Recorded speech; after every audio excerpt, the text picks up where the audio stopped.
Ben Shapiro describes the pros and cons of being a parent. As a parent, there are pros and cons.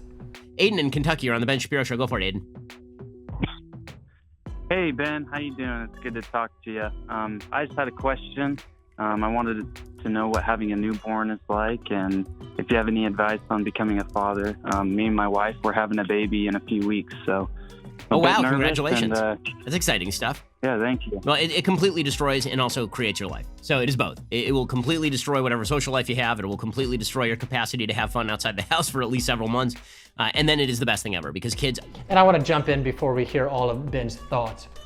Many people are hesitant to have children because of the financial burden that children bring. And children are costly, both in terms of time and money. However, there's nothing that motivates a human being. There's no better way to bring blessings into your life than having a child. In Brazil, I believe there's a saying that says, have the children, then the money will come. Nothing forces an individual to grow up and become an adult that they need to become like having their own child. Kids are just... They're incredible. They're the best thing that will ever happen to you and also the worst thing that will ever happen to you because when something happens that puts your child in a position of pain, it is the worst thing in the world. I have 3 of them now, and I can safely say when something bad happens to my kids, it is significantly worse than when something bad happens to me. It is not close on any level. Parenting is risky business. You have to make life or death decisions for another individual who's a child who you care about deeply. It is also the most rewarding experience I've ever experienced, by far. Now, as far as what a newborn is like, I'm gonna say the unpopular thing. Newborns are incredibly boring. They're incredibly boring. Like my wife is much more into newborns. I've found that women I know are much more into newborns. Men I know are not as into newborns. They're really boring. At the very beginning, all they want to do, because all they can do, is basically poop, cry, and eat. That's it. And you're not gonna be able to do anything because you don't have the gears to make sure that the baby gets fed. So Okay, so the only part of that I necessarily disagree with is that you don't have the ability to do anything. Yes, you don't have the ability to, as a man, feed the child naturally. You do have the ability to support the mother of that child. So there's a lot that you can still do. Basically, you'll be holding the baby and supporting your wife for the next couple of months, at least until the baby can feed from a bottle. And it takes a little while for that to happen. I think it's like 3 or 4 weeks until you can really start feeding the baby from a bottle, or they recommend it.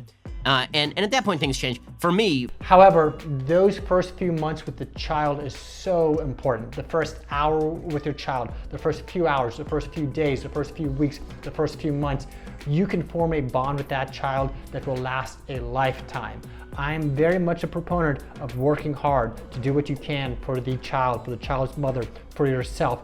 However, take some time off the first couple of weeks when your child is born and devote yourself to that child. Then if you have to get back to a very busy career, that's fine.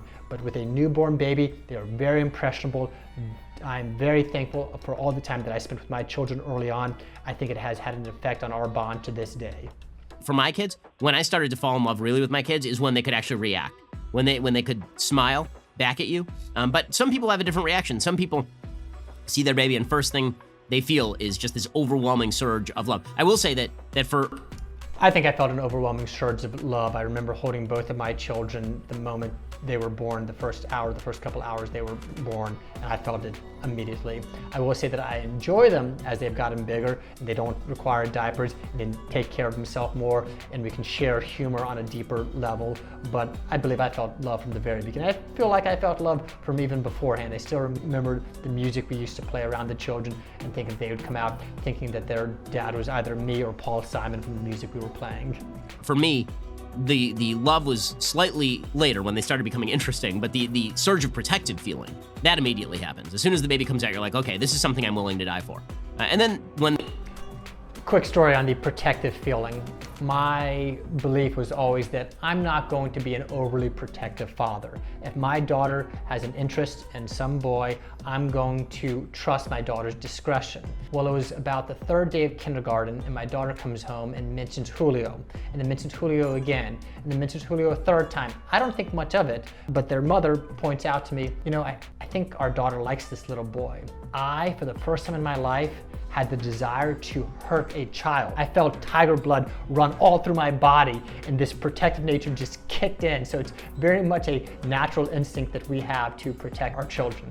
I calmed down, I did not harm any children, and everything turned out fine with that situation. But it was very interesting to feel that emotion of deeply desiring to keep my child away from someone who potentially could maybe someday harm her. Kids become interesting, it's fantastic. And the older they get, the better it is. I mean, it's so much more fun. Like, I can talk with my oldest daughter and my son, and we can have really interesting conversations. They can be into things. They're interested in the world. You get to teach them. They ask you questions you never thought that you're going to be having to answer. It gets better if you parent correctly. You don't want to be friends with your child. You want to be friends with your child when they're an adult, but you can't be friends with your child when they're a child and when they're an adult. What you want to do is make sure that you raise your children in a way that they are people who you want to become friends with, be friends with when they're an adult. And one way of doing that is making sure that your children don't do anything that you don't like. If your children have any behavior that you don't like, the rest of the world is not going to like that behavior. It is your job to craft your children to grow up in a way that they are likable individuals.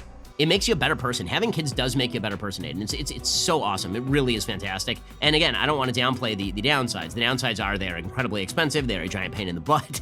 They ruin your personal life, but they're also the greatest thing that will ever happen to you. I don't know that they ruin your personal life. If you've got good children and you've got good friends, they're going to love each other both ways.